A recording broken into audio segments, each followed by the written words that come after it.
This live that we are doing today is about secondary infertility. And secondary infertility is a form of infertility that many women suffer from in silence. And we are going to be talking about it and providing solutions today. Joining us soon will be Dr. Ashish Paul. She is a certified herbalist, holistic fertility expert, and she's been helping women over 40 conceive for some decades now. There she is. Hi, Ashish. Hi, good evening. Merry Christmas, and thank you so much for popping on. Ashish and I, we talked about it. We were like, yeah, let's do something Christmas Eve because we know the holiday season can be bittersweet, right? And so we wanted to just give some hope. And secondary infertility is something that Ashish has seen a lot of. It's definitely an important topic. My name is Ashish. My clinic is called here in the UK Ashish Veda, and that comes from the word Ayurveda. So that's how it is, Ashish Veda. Over the last 19 years or so, I have met women where they were doing cycle of, and still is the case, rather more is the case, that women are doing cycle after cycle of IVF. And they have no idea that they can prep naturally, they can use herbal medicines, they can use Ayurvedic treatments, natural therapies. So I'm really passionate because I care for women. You know, I am a woman, and I care for these women who are just being blamed for everything, really everything, left, right, and center. So I'm passionate on a personal level, on societal level, I think, overall, not just only in terms of fertility, but otherwise as well, that women, why are women taking this blame, you know, on themselves and thinking it's my egg quality, it's my this, it's my that, is not the case. So that's my journey. But I'm a practitioner of Ayurvedic medicine, so doctor of Ayurvedic medicine for 30 plus years now, and herbalist for 20 plus years, yoga practitioner for 20 plus years. So I have all of this experience. I've worked in gynae for 5 years, delivering babies, and you know, I used to assist C-sections. So all of that is part of my whole journey. And I'm here. Good. And we are glad about it. Glad about it. And so I've seen a lot of ladies popping in and just saying hello. If you are on a fertility journey and you have questions, feel free to put them into the chat. And as we go along with the dialogue, I'll make sure that we get your questions answered, okay? But the specific topic for today is secondary infertility. But really bring all of your fertility questions here, your hormone questions here. Like, feel free to bring anything, okay? But the reason why we want to talk about secondary infertility is because women who are like me, you know, getting a late start in motherhood are sometimes wondering, like, why was I able to get pregnant before and then I can't get pregnant again? And I could have been pregnant but miscarry, or you actually have children and you want to have more and it's just not happening. And I had a friend call me. She's got 4 kids and she's going for another with her current husband, and she's like, it's not happening. Like, the other ones came so easy, even the last one came so easy, and now it's not happening. Yeah, absolutely. It's a huge topic, and obviously, as you know, I do interact with hundreds of patients a week on social media, which is through my post and through my lives. And secondary infertility is way too common than we realize. And when I was searching for it in terms of percentage, so overall infertility that we see, out of that, 40 or 50% of that is secondary infertility. Wow. And that is a huge number. We are talking about millions of couples here who are struggling to get second one. I have had patients where, you know, they have one child, they would love to give a sibling to their son or daughter, and they are not able to. And it is heartbreaking to realize that you have one and now you can't have that second one. So that's why we are talking about it. That's right. Okay. So let's define, what is secondary infertility? So there are 2 types of infertilities. I don't like to call it infertility, but that's the diagnostic term that we get from doctors. Primary infertility is when you have never been pregnant. Even if you get pregnant and you miscarry, you still got pregnant. So next time it will be secondary infertility for you. Yeah. So, and secondary is like second time. That's what secondary infertility is, when you already have a child or that you miscarried. And then you are trying to get pregnant again. So that will be secondary infertility, but it doesn't then define whether it's 3rd baby, 4th baby. It doesn't define that. It is just secondary infertility. Okay, that makes sense to me. And so what are some of the most common stories that you have coming into your clinic? Because I want to, first of all, help women not feel so alone in the journey. So what is this really looking like behind closed doors? I think a lot of stories are stories of where people's partners sadly, unfortunately, partner passed away, right? So they are now Mm-hmm. with a new partner and they want to conceive. Mm-hmm. There are now, we are in that scenario also where partner passed away, they have embryos stored, okay? Oh. And they are not able to, still not able to get pregnant with those even frozen ones.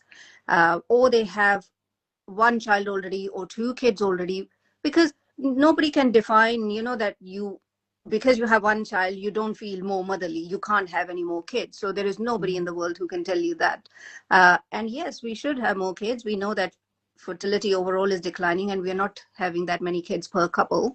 Yeah. So I see a lot of women who are in that, but there is also this stigma, and also because people keep waiting, that because they got pregnant first time, so they keep waiting, and that's why they Mm. also don't come out as much, to get help, for example. But I Mm. see a lot of these stories where, and the biggest thing is, I want to give a sibling to my child, that we Okay. want to complete this family. They are two brothers, we would love to have a daughter, for example, or they are two sisters, we would love to have a son, for example. So I hear all of these stories. Okay. So this is the deal, and then they're like, uh-oh, but now now what do we do? Yeah, Okay. yeah. So how do we officially determine that it is a secondary infertility? Like, is there a time window? I have started now saying in my lives again, that if you haven't conceived for 6 months, when you actively try after a first or second child, is then when it is secondary infertility. When they are looking at your investigations, and it's generally women's investigation. I'm going to talk about that in a minute as well. But when they start to look for reasons why it is not happening, I'm not sure if there is actually, technically there is a period, like for primary infertility there is a period of 1 year or 2 years in certain countries, Mm. and before certain age, if you are under 30, you have to be trying for 2 years before they're going to start to look at you, Oh, which I really? think is too late. Yeah, That's a it's too lot. late. You would think it'd be the other way. Like if you're young, it should be happening fast. Why do they give you more time when you're young? Absolutely, I know, but it's all twisted anyway. But Yeah. I think overall 6 months trying in. If it is not happening, start investigating. Especially if you want to have more children, Mm-hmm. and especially for women who are 40 plus. Mm-hmm. As you know that you are running against time, both partners. And when I talk about 40 plus, I talk about both men and women. Yeah. Is when they need to hurry up. Yeah, so 6 months. 6 months. Okay. And I also think that we should define trying. Is once a month trying, twice a month? Like, what do we consider like, no, they're really going for it and it's not happening? Because I think there can also be like, if you're just giving it one shot, is that enough? No, no. Trying would be to try every ovulation window. That would be trying, right? And normally I say, as you know, and you have heard from me before, so ovulation window, 2 days prior to ovulation window for 2 days. So Okay. you are having sex for those 2 days as much as you want, it's dependent on your ability. Uh, but for those 2 days, if you're trying for your ovulation window, so trying means really every ovulation cycle. So it Okay. is every month. Mm-hmm. Afterwards, even if you're trying, it is not really, suitable. Suitable is only when it is trying within the fertile window. Okay. The rest is just practice. Yeah. Rest is just for pleasure. Okay. Yeah. Oh, yeah. Practice, pleasure, whatever you want to call it. Yeah. Okay. So, is there silently some stigmas that you find that couples are dealing with behind closed doors with this? Like, well, you should be glad because at least you have a child or two. Are people being guilted into it? Oh, huge. I think huge. Because so many women, when they are asking in certain groups, for example, they always start with this apology that, oh, we do have one child, but, Mm-hmm. so that people don't jump on them and say that, oh, but you have one kid. I mean, who is there to define what your ideal family looks like, Yeah. right? We are designed to have more than two, three kids. It's just now women are working and they don't really have that much time available to have that many kids. Mm-hmm. But there is a huge stigma involved here, to the fact that, okay, but you have one child, give somebody else a chance, right? Wow. Also, in a way, yes, because what it is, countries where there is national health service, and people are going through national health service where they get some services for free or at a funded cost. So Mm. you are almost thinking about, okay, I'm taking up somebody else's space, that Oh. somebody might not even have any kid, or they might be having a lot of miscarriages, whereas you still have one alive child. So there is that lot of guilt Mm. and Mm-hmm. shame, and people think, oh, so people talk about it also in a hush hush way.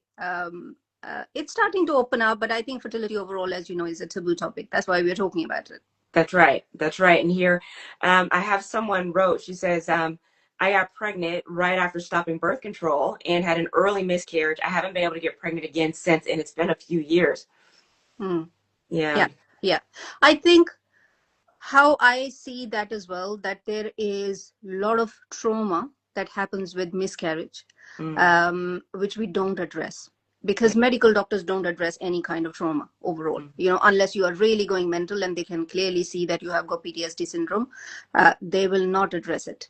Mm-hmm. Whereas where I see it as a holistic perspective, from a holistic perspective, is when you lose one pregnancy, one baby at any stage, whether it was just pregnant, positive sign, and then you lose that baby, it makes you fearful.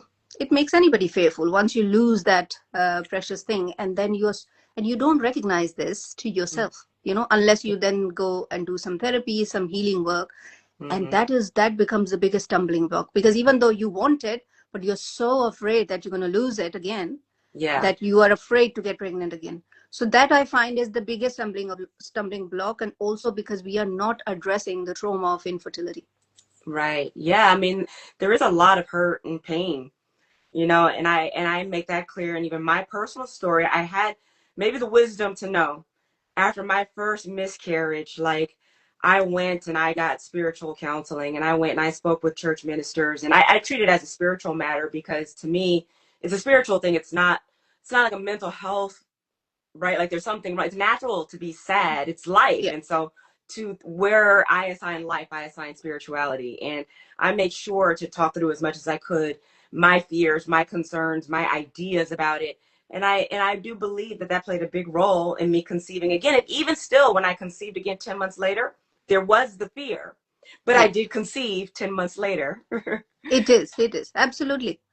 So yeah, thank you for sharing your story. I mean, I had, before twins, I had ectopic pregnancy.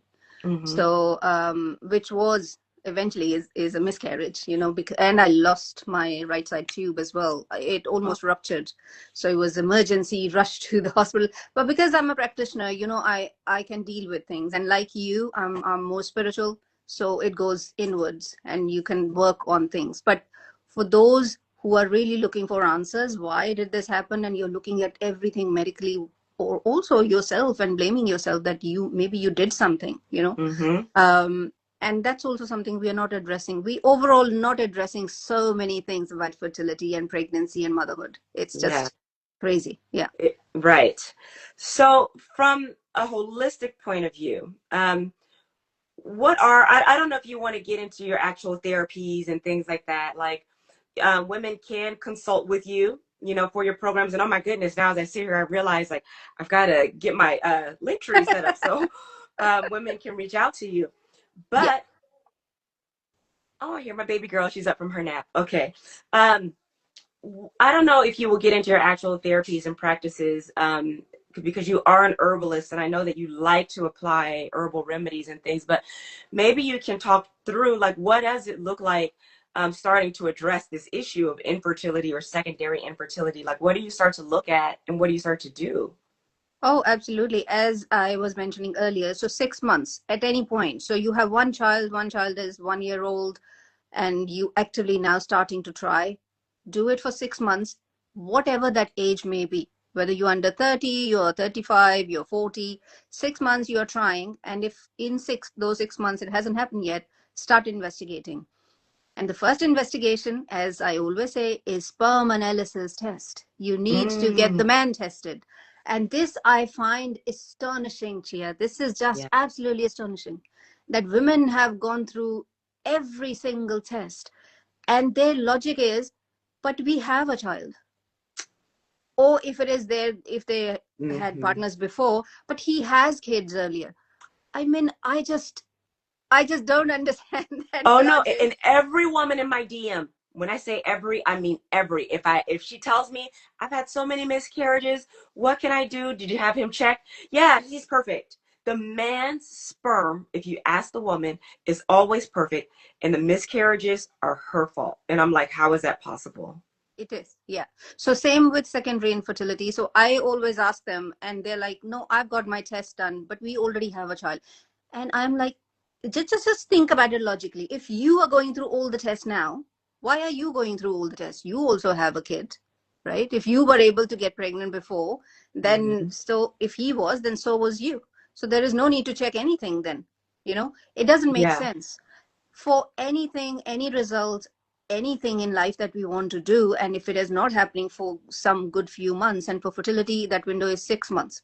If it is Mm-hmm. not happening and this child is important for you, then start getting investigations done. That's my first thing. All investigation on man's side and all the investigations on woman's side. Yeah. Okay. Yes. And again, even if you have tested your ovulation before, check it again. You don't know, you might have stopped. Mm-hmm. Right. Right. Because so, and also especially remember, if you already have a kid, most Mhm. likely you breastfed them, you know and it's, or you might still be breastfeeding them, and the chances are that you might not be ovulating without you even realizing. Right. Right. Right. So investigations start from that point. I think that that's very wise advice. And I will ask you this, and I will let you know, Frantic Boom, I see your question. I'll make sure that I'll ask Ashish your question. Um, so, but if a couple is going to start on their fertility journey, right? It's not 6 months, we're on month one, we're starting. What are some lifestyle practices that one, we should get the man to adopt, or in lifestyle, dietary things for him that we can get him to start doing, because we already know we're doing everything. Yes, absolutely. I think so. The lifestyle changes is to have consistent meals on at consistent times, because Mm, that is going to regulate blood sugar levels for the gentleman as well, because he also needs all these hormones in place, which are going to come from regular blood sugar levels, which is going to come from regular meals. And then sleep, making sure that he is sleeping at 9:30, 10 o'clock, because sleep mhm. is what is going to restore the hormones. Okay. It is, the sperm actually is even more sensitive to stress compared to the egg. Hmm. Yeah. So Mhm. if the man hasn't had good night's sleep, so many men who can't have erection in the morning because they haven't had good night's sleep, right? Oh, is the morning wood a sign of a good night's sleep? Absolutely. If he's healthy, if his testosterone is circulating really well, if he has rested really well, then yes, he will be ready for action in the morning. But if he's not rested well, then yeah, it's a big issue. So he won't be. And you That's know so, that, yeah, that's just so interesting. But there's these little indicators, right? That you yeah. may think something of or not think something of, but maybe you think it's normal that he wakes up, right? No, Sometimes, and it's not. That's an indicator. it is an absolute indicator. And it is fascinating around 7, it's a window as well, because at that time testosterone levels are higher around 7 a.m. in the morning. So Mm, yeah, yeah. So this is a making gem. So for men, having morning intercourse, yeah. that explains it in my house. I'm always like, what do you want? I just woke up. I'm a night cat. He's a morning. I'm like, Oh yeah, yeah. For men, it is. I mean, that's golden time. Plus, that testosterone is higher at that time. And okay. if you can actually time your intimacy or sex at that time, would be even better, because already the levels are higher, and the Mhm. chances of having great sperm is much better. That's interesting. I did not know that. So, okay, so we want to make sure that for the male's end of the fertility, good night's sleep, regularly timed meals. Are Mhm. there certain things that women might want to start incorporating into the male diet to improve his sperm? Absolutely. So good quality fat is what he requires, even if kind of previously when you were not trying. So just revising whole diet and making sure he has good quality fat, animal Hmm. fat, uh, the non-animal, animal fat, vegetarian fat, Plant-based. Yeah. plant-based fat. Yes. um, so that he's taking that, because fat is what makes all our hormones. All the hormones are made from fat. So if he is not having enough fat in his diet, then sperm quality may be affected. Yeah. Okay, now let's not assume, right? Because fat means, oh, go to McDonald's to some people. No, no, no. I am totally dead against McDonald's. Of So no, course you are, but we need to define what is good fat, which also the woman need for hormones, so they can make a absolutely. Yeah, yeah. yes, they can make a So change together. So what's the good fats we're both going to eat? fat doesn't mean that you can have your fries, fat doesn't mean that. So fat means that you can have good healthy oils, such as all the nut oils are great and healthy as long as you are not allergic to nuts.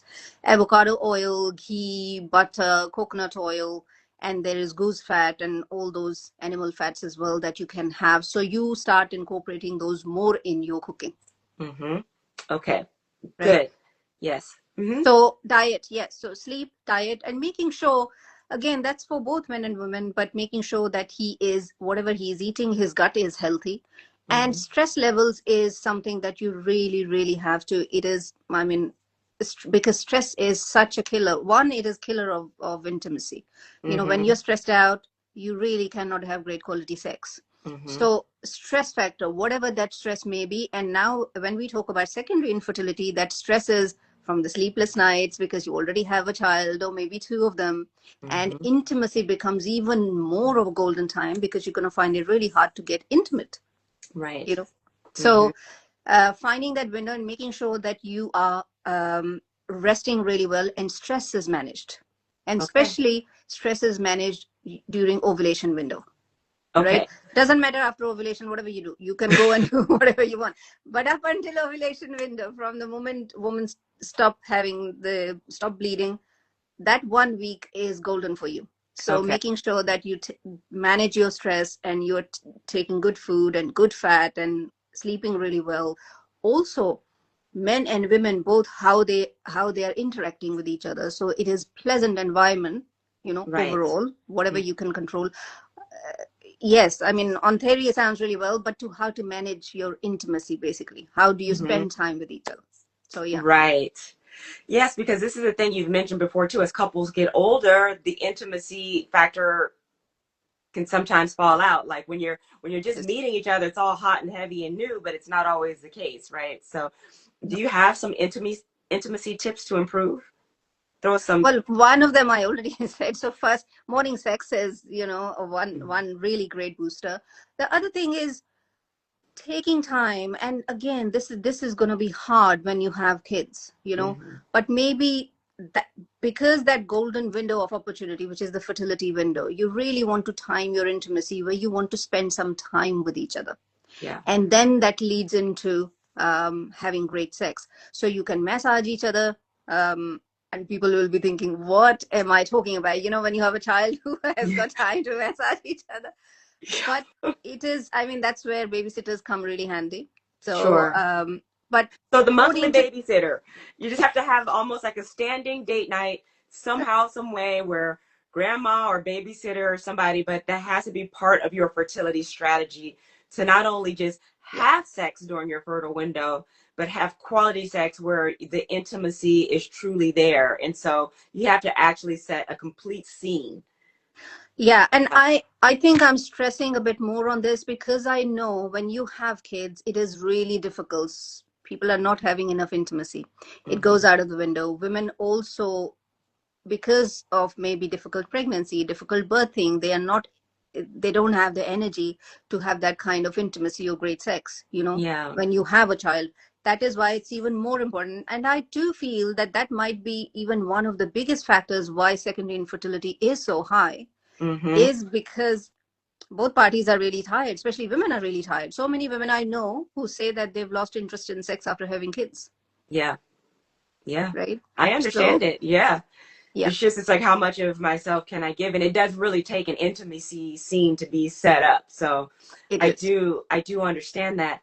I also find too, this is so important that women that don't have children, because they're trying so hard, it goes from intimacy to trying. It's time, Yeah, yeah, yeah. right? It, So it it becomes desperation, which is not a good energy, you know, yeah. because you want it to flow, you want to connect really well, and you want to give it time, which is why I'm saying to doing all those things where you are spending time with each other, and it is crucial to do that. It is crucial anyway, even for your relationship, overall. But doing that, massaging each other and making sure that fertility window 2 days before ovulation, those 2 days somehow you manage childcare so that you can connect really well. And I think men have a bigger role to play here, so that they Hmm. can also, perhaps, I don't know, manage more or help more with the household work. So she's not that tired, Yes. to be able to have that intimacy if she's already looking after the kid most of the time. I think I really appreciate this message because sometimes women, they come to me and they're looking for all kinds of solutions, right? But I imagine there's a lot of couples that have the basics not fully in. The man is up on a computer, on a laptop, working too hard, Yeah. cell phone in the pockets and things. And yeah, she's doing too much. And so just the basics to not just meet up and have the sex, but to like set a scene in which you can be fertile is so important. So I really appreciate that we took the time for this particular Yeah. part of the message. Now, somebody wrote me earlier. She's got PCOS, and I don't know if she's the only one here with PCOS, but she was curious about herbs that you would recommend for someone with PCOS. Absolutely. I give herbal medicines. My protocol is same in the sense there are different herbs that I give, but the actual herbs change within that for PCOS, whether it's PCOS or something else. Uh, I give herbal medicines to regulate your blood sugar levels, to work on insulin resistance levels so that you can ovulate better, and Mm. then also give ovulation support. And as Chia knows, I don't name the herbs. I mean, they're all over the Mm. internet. You can read them. That's not the point. But you want a practitioner who can give all those medicines for you. With PCOS, or in when you have PCOS, it is also about foods a Mm. lot. You may not even need herbs. Mm. When you are really going with your body, mind, constitution, and foods according to that, then you might only need very small amount of herbs, Mm. right? Because also PCOS is a huge syndrome, so you could be from very mild side to very severe, so you could be anywhere in between. But yeah, herbal medicine protocol 3 to 6 months. 6 months is what's more likely. So this is interesting. Diet for PCOS, just simply making dietary shifts. Do you have some recommendations on that? Because anybody can go grocery shopping. Yes. So insulin resistance, to reduce insulin resistance, sugar is the biggest culprit here. Mm. Sugar is not, it's not just only stopping sugar, it is the yo-yo that happens in your blood sugar levels. Okay. Okay. And that can also happen because of the portion size that you're eating. So you might be eating a lot of food, which will give you a lot of spike in your blood sugar. So not only that you're eating actual sugar, which will give you spike, but if you're eating a lot of food, that will also give you a lot of spike. Yeah. Mm. Mm-hmm. So food wise, it is definitely no sugar zone when we talk about PCOS. And it is harder because PCOS women, because they have gut health issues also, they have a lot of cravings. And they particularly Mm. have craving for sweet food. Oh And no. sweet food is the one that they can't or should not have. Okay. So straight foods, which include sugar, refined sugar, or sugar in any format, Yeah. is what they need to stop. They need to eat more bitter foods. Yeah. So foods which are like a lot of greens, for example, these days, Mm-hmm. sprouts, which is Christmas food. Sprouts are fantastic. Or any other kind of food which is bitter by nature. Spinach is there. There is broccoli is there. Greens are there. Other greens are there. Kelp is there. Sea kelp is there. Mm-hmm. All of those foods and vegetables which are more bitter. Okay. But you don't want to make anything sweeter by nature. Um, so yeah, I mean that's just very generic recommendation. But Sure. sugar, you have to stop sugar. So I am going to let you ladies know, for those of you that maybe want to reach out to her and have a consultation that results in specifics for you, if you go to my link tree on my page, you will see where it says links to recommendations. I have there for her. At the top, I'll get a photo there, but the top it says holistic pregnancy for women. That's Dr. Ashish. So you can just click there. And on her site, you will be able to reach out her to her and find out what her herbal packages are. She does. She's in the UK, but she's able to ship internationally, right? I'll let you tell this part of things. Oh yeah, yeah, yeah. I mean, you've told it. But yes, everybody can reach out. There is also directly herbal medicines are explained pretty well on the landing page as well, so you can check that out. But if you want to book a consultation and then take herbs, then click for the click the link for consultation and then book a consultation. My advice obviously is always have a consultation first so that I can assess your medical health, your natural health fully, and then give you herbal medicines. Mm-hmm. Okay, good. All right. Now, the next question is I gave birth to 5 before 32, then had my tubes tied. In 2022, I had a reversal, but no luck in having conception in 40s. Possibly the reversal didn't work, or else it might be my eggs are bad, or there's a blockage. Lots of ors. Or there is sperm health issue, you know. Mm-hmm. We didn't even mention that. I have seen tubal reversal generally is quite successful, and it is a very simple operation. I've seen a lot of tubal reversals in the past, So, but you can get it tested again. So I don't know if this person had them tested, but you can do. There is dye test, there is air test, so that to find out whether tubes are actually open.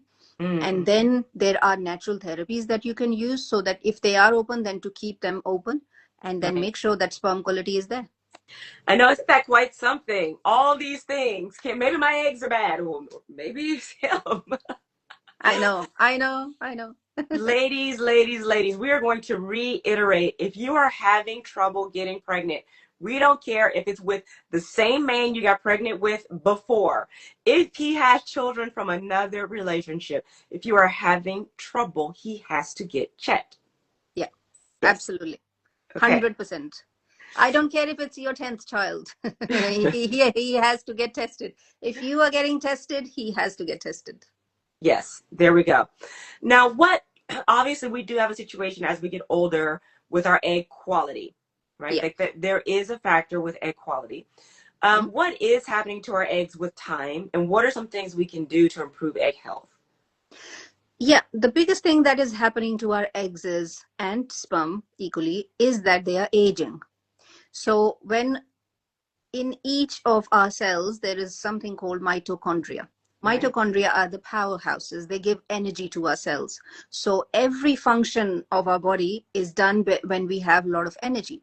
Mm-hmm. Now, when mitochondria slows down because of processed food, because of not sleeping well, because of too much stress, or because of other factors, they then cannot produce as much energy. And Mm-hmm. when they can't produce as much energy, the quality of the egg reduces overall. The quality of every cell of your body will reduce, Mm. including the egg quality. Egg quality is not including just on its own, you know. Yeah, it's a total Uh, thing, but the eggs have the most amount of mitochondria of they any do. portion of the Yeah, female body. absolutely. They have, because remember, they are doing the most important job of creating a whole human being. Same with sperm. So Mm. sperm, the tail of the sperm has got so many mitochondria because they have to travel something like, I don't know, around the globe, how many times they have to travel. That's how much they have to travel Wow. within the vaginal tract and up the tubes inside a woman. So Wow. both egg and sperm need that mitochondrial health. Mm-hmm. Also, remember, it is also linked with how deeply you can breathe. Okay, it is linked with our Mm. breath. And we also know that our environments, most of us have polluted environments around us, cities and people, especially who live in bigger cities. The environment and the air that we are breathing is not necessarily the best quality air, Yeah. right? Mm-hmm. So breath, 90% of people don't breathe very well. Yeah. And it Hmm. is your breath which gives you the oxygen, which is giving the energy to the mitochondria. Mitochondria requires that oxygen, which is why I recommend breath work. Give us a simple Breathe breath in, work breathe technique. out. Let's everybody right now. Let's get a proper breath. Come on, doc. Take us there. Let's do it. Breath work.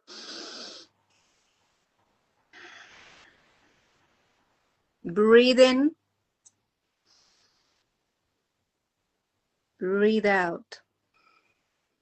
You can also do alternate nostril. Mm. Breath work, ladies who are just coming in. Breath work for egg health.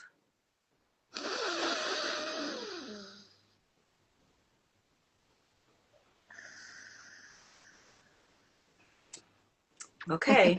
How do we feel? I actually feel brighter. You do. Every single time I do breath work, you feel as if there is so much light in the room. Yeah, that's amazing. So, okay, so we were talking about egg health. The eggs are aging, and the issue is the mitochondrial function is deteriorating. And if I understand it, it's our air quality, it's our processed food, it's Mhm. our stress that is causing the mitochondrial function to decay. Now, obviously, we're all dying.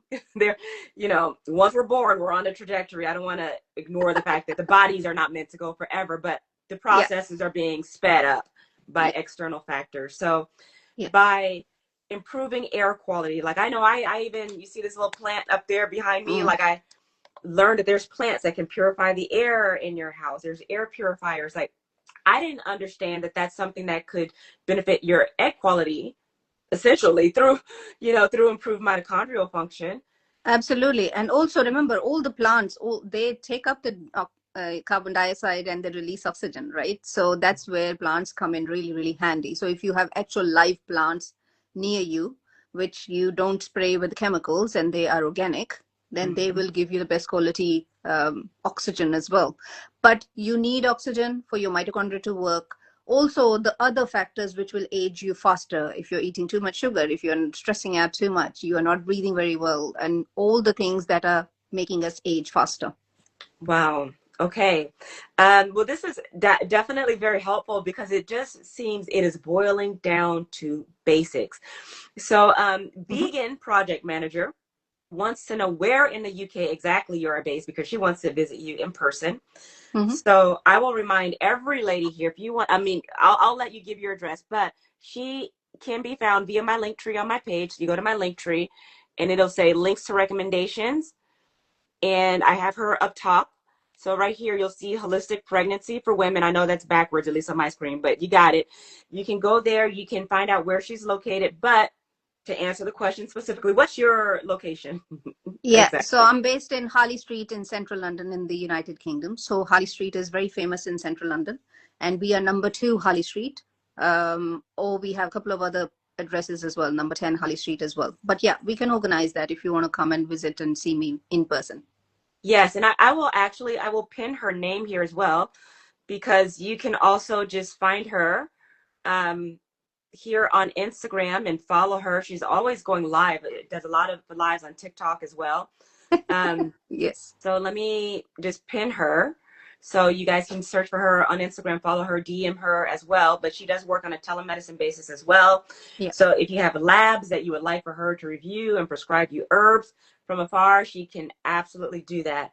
Um, okay, so this has been extremely helpful. I want to make sure that I didn't miss anyone else's questions here. Someone says, no conception at 48. Doctor said there are no eggs and there are no periods. Okay, well, we need a period, do we not? We do need a Yeah. period.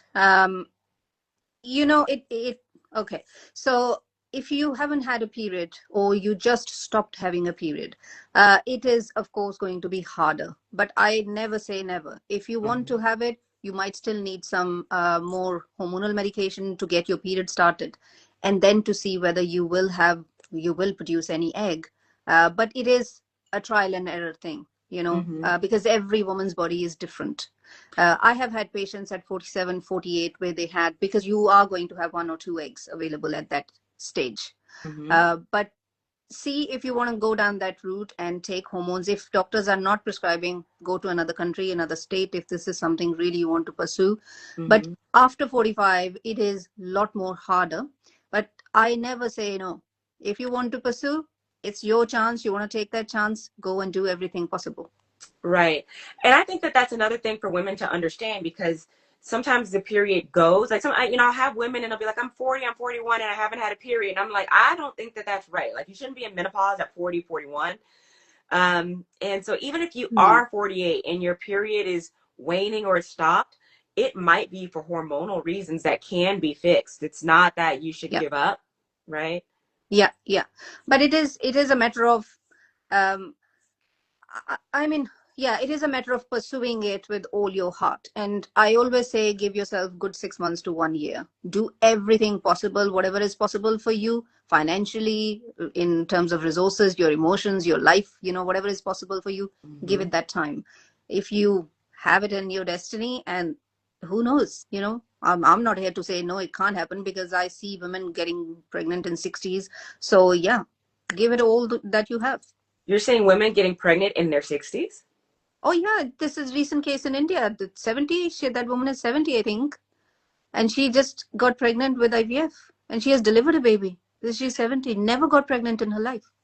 Wow. You That's know, absolutely amazing. I think I saw that story, but there's so many things on the internet that I'm like, No, I no, that was because I always validate stories, yeah, because I didn't believe that one when I saw it. yeah. I have a patient. She is, she is 52, and she is still hopeful that soon she's going to meet her man and she wants to have a baby with somebody, Mhm. right? She keeps sending me stories like that as well. So she always shares, but I've mostly seen them already. But that story Yeah. is true. Yeah. 70 years old with IVF. So if we want to talk about not losing hope and why that woman still had a period. No, she didn't have period, but because with hormones, you can kickstart a period. I got it. Yeah. Wow. Yeah. Wow. So that's why when women who are perimenopausal, or even if your period has just stopped, like 2, 3 months, 4 months in, period has just stopped, do everything possible now. Okay. If this Hmm. is your dream, if this is something you want to pursue, don't give yourself chance to say, oh, don't regret it later. Seriously. Hmm. That regret is very painful. Do everything now possible. Right. So this is interesting about like going the medical route to kickstart your hormones. So there is a time where you feel like, listen, we Yeah. need to put the pedal to the metal. And so, because I do hear sometimes like women being put on certain hormone therapies. Um, Give us your full thoughts about it. Like, what have you seen work? Under what circumstances? Yeah. So I've worked on um, 2, 3 cases where, but those were younger women where period had stopped. One patient where period had stopped for 8 years. There was another patient where period had stopped for less over time, but they were also taking hormones, but period was not becoming regular. Then they also took my therapies and treatments and herbal medicines for a year or longer, and Hmm. then the period became regular. Okay, but Okay. those we are talking about younger ages. They were in Hmm. their early 30s. So when we talk about somebody who is perimenopausal, you can give the same hormones what they will be using in IVF, similar Hmm. hormones, but different protocol. What they do is they will give you lot more stronger hormones to kickstart and see whether your ovaries will respond, whether you will Hmm. actually release your own egg. Okay, Okay. sometimes if you release your own egg, they will collect that egg and you might be able to have an IVF. Okay, Mm-hmm. sometimes you don't release your own egg, but your body is still responding and you might be able to use a donor egg. Okay, so there are a lot of possibilities still at that stage. Right. So I never discard modern medicine, but Hmm. along with that, if you're then working on your diet, nutrition, lifestyle, herbs, and doing therapies and everything together, they can work really well. So Yeah. that's what I always say. I appreciate you saying that. And, as you and I, we've done a lot of lives, and there's a common theme. The most common discouraging comment that women are getting is, well, the doctor says my AMH is low. Oh God.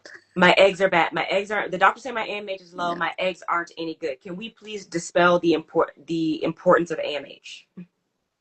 I am sick of listening to it myself because it is the common, even women who don't understand anything about hormones. They're like, I have been told my AMH is low. Oh my God, seriously. So AMH is telling you how much reserve you have. Okay. Hmm. So it is good to know that, yes, I have reserve maybe for, I don't know, next 5 years, but it doesn't tell you your ability to get pregnant now. The only thing that tells your ability to get pregnant now is whether you're ovulating, whether you're releasing one single egg every month, and that you have a great sperm quality. Those two together are the only things that are going to produce a baby. Hmm. So low AMH is almost, in my mind, and after doing this for 12 years now, is almost a redundant factor. Right. I was happy. I recently found out my AMH. I did an at-home test I partner with Mira Fertility, and they sent me a kit. And I tested my AMH, and it was 0.17.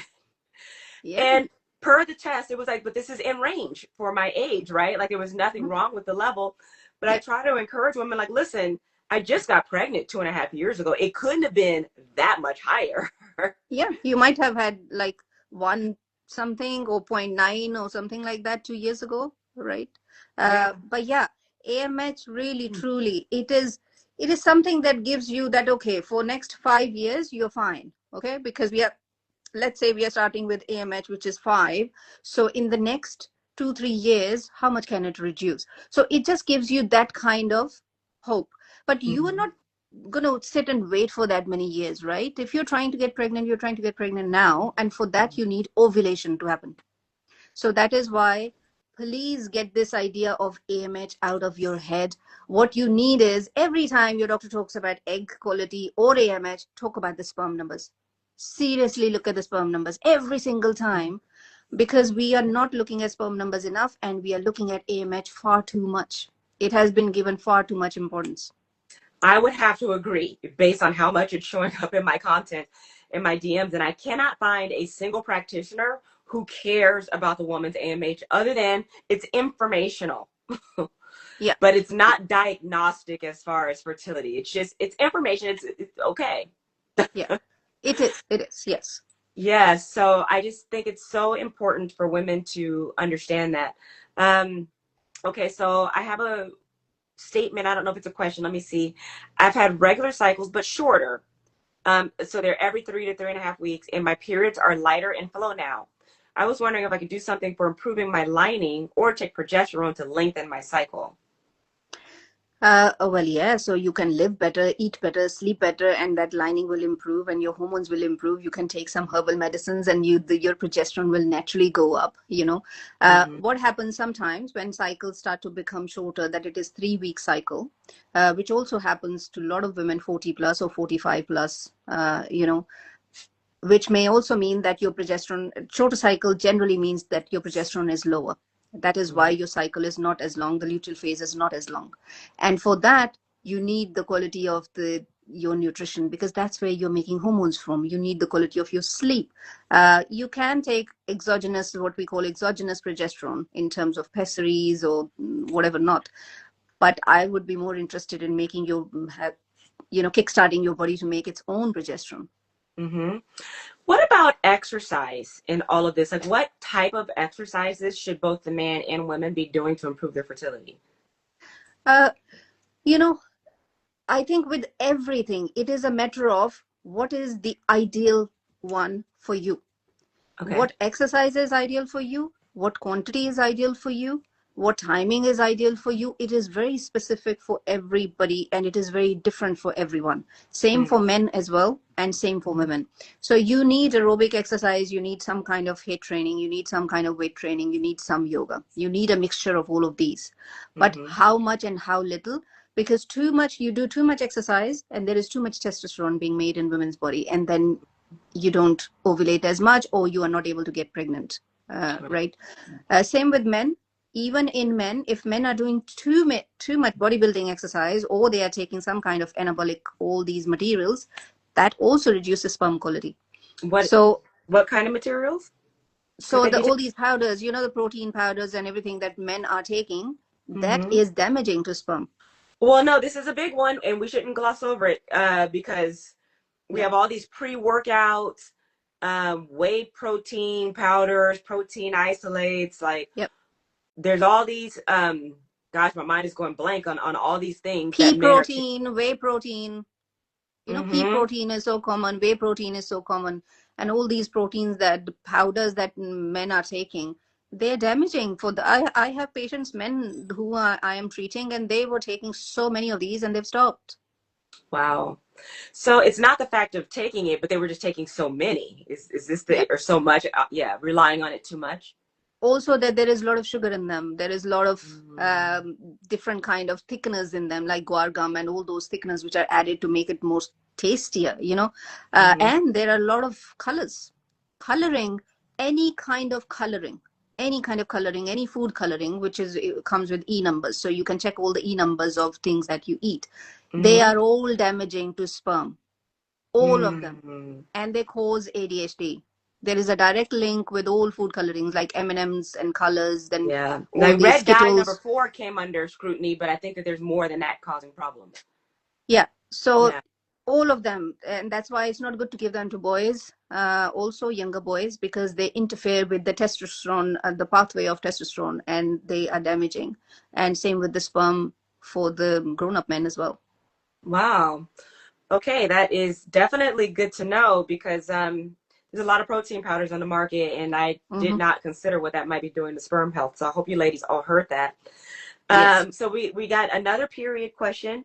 I will let you guys know that we are coming toward the end of this live. So if you are sitting on a question, now is the time to type it, because we are going to be wrapping this up, but we'll hang out to answer your questions. But don't wait, okay? Start typing your question now.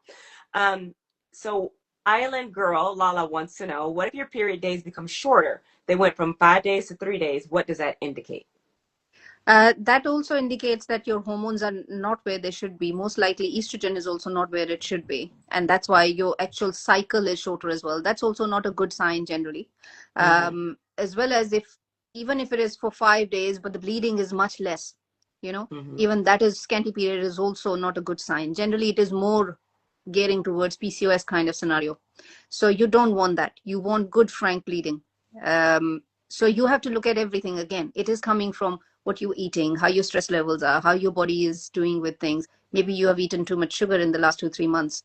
It will have a direct impact Mm-hmm. on your period health. Wow. Okay.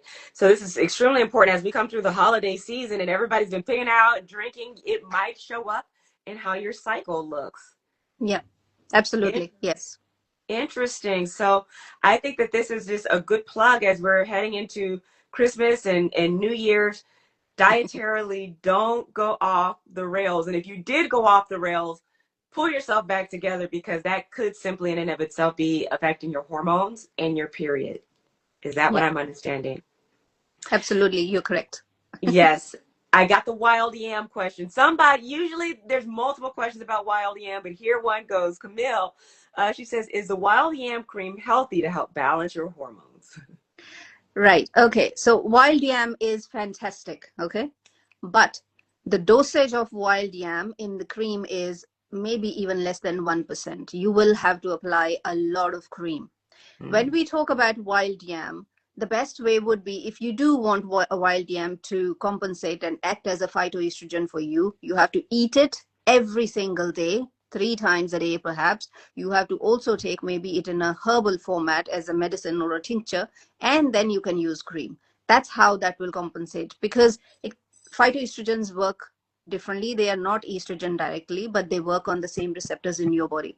So you mm, cannot rely just on a cream. It's the same like any estrogen or HRT creams that people are using topically. There's only hardly less than 1% of the mm-hmm. actual doses in them. So all I'm saying is dose is not high enough. Yeah. The better would be to eat wild yam. Okay. There we go. And have good digestion and a good eating schedule. Okay. Yes.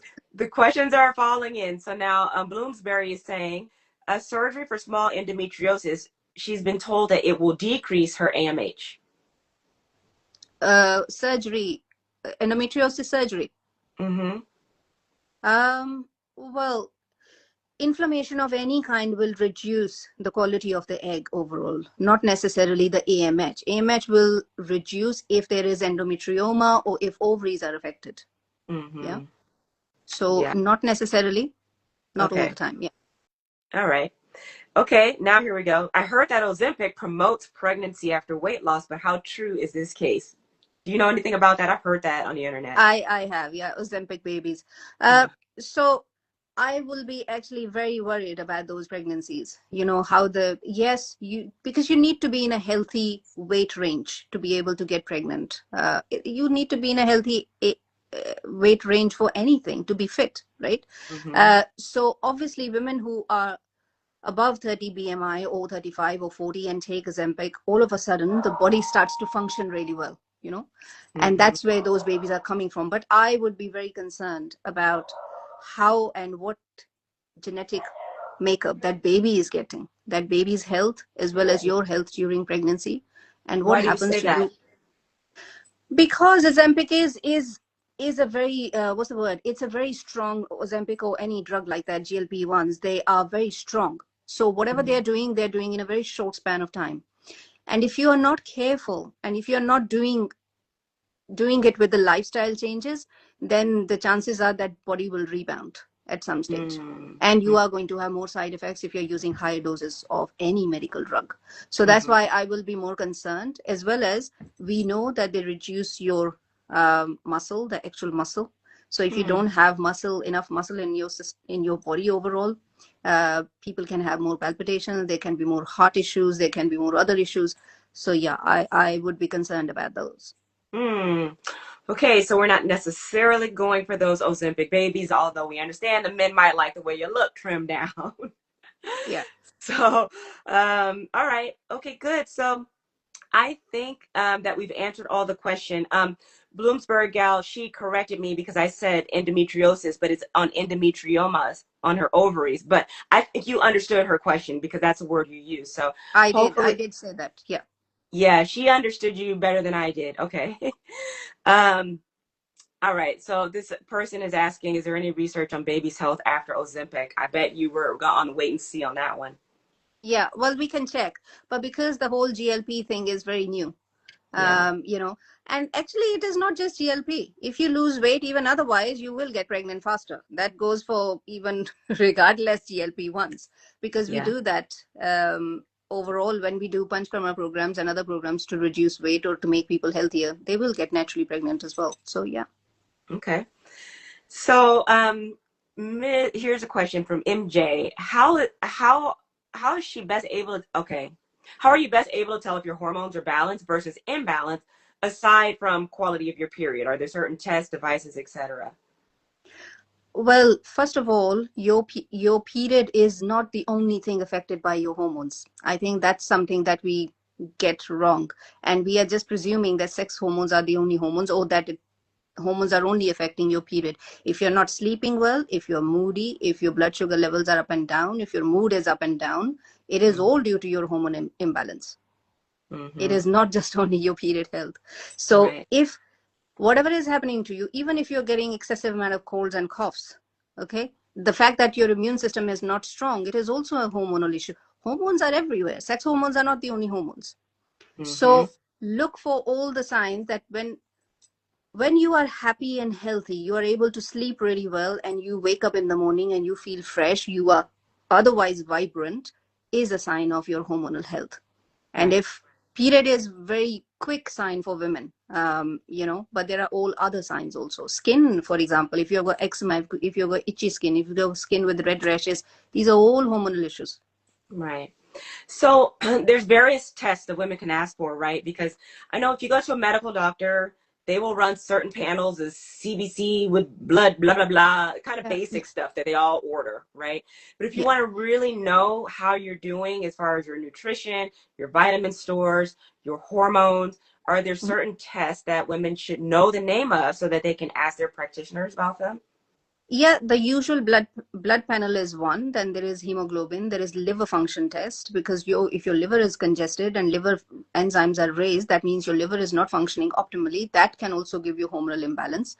Mm-hmm. You can have stool tests to find out whether you have any what's the word I'm looking for, any worms, because worms can imbalance your hormones. Yeah. Mm-hmm. And of course the usual ones, estrogen, progesterone, testosterone, prolactin, and insulin, even insulin resistance, they're all hormones. You need to get all of those tested. Okay, there we go. And then Christelle is asking now. See, now all the questions are rolling in. Now that I said we're gonna go, now they got all the questions. I know. Um, Well, it's Christella, okay, we can answer the questions. let's answer the question. So Christella says she knows her period is getting lighter. Should she freeze her eggs before 40? Sorry, say that again. She noticed that her period is getting lighter. Should she freeze her eggs before she turns 40? Yeah, if you have the means, freeze them. Mm-hmm. There Yep. you go. All right, good. Well, we are over our time now, and that's totally okay. We appreciate all the questions that came in because it makes the dialogue extremely helpful for other ladies that are just quietly listening in. um, Yeah. I will leave this up on Instagram. I will also get this up on my YouTube channel. If you would like to follow Ashish, she is on Instagram. I pinned her name, Dr. Ashish Paul. You can find her on Instagram. Her profile is Ashish Veda. If you want to book a consultation or learn more about her herbal protocols, you just go to my link tree on my profile, right? You're just going to click that. And then this black box, links to recommendations, is going to come up. And she's the first thing up there, holistic pregnancy for women. Okay, so I think it's backwards on your screen. But if you want to book a consultation or just do a little bit more research, You can. You also have full descriptions about these herbs that you like to use, right? How do they Yes. get that? I should have asked you that before this live. Uh, so if they go to that same page and they click for more info, it explains what all different 9 combinations that I use. Again, it Hmm. does not give you the names of the herbs because you don't know how to use them, but it tells you the protocol that I use. Very good. So, oh yeah, if you go to her page one, you'll see an update. We've done many lives before, so you'll see some imagery of me and her promoting previous lives. You'll just scroll on past those until her VA gets to that. But you see it says book natural fertility consultation here, right? So if you actually want to have a more of a deep dive and find out what are the protocols that might be best for you, you can do that with her. Again, I appreciate you guys all being here. I want you to all have a very Merry Christmas and restored hope for the holidays, that you can do something to improve your fertility. Ashish, thank you very much for being here. It is 11 p.m. her time in the UK. I don't know how many doctors you know will do that on a Christmas Eve, but you are very much appreciated. Thank you so much.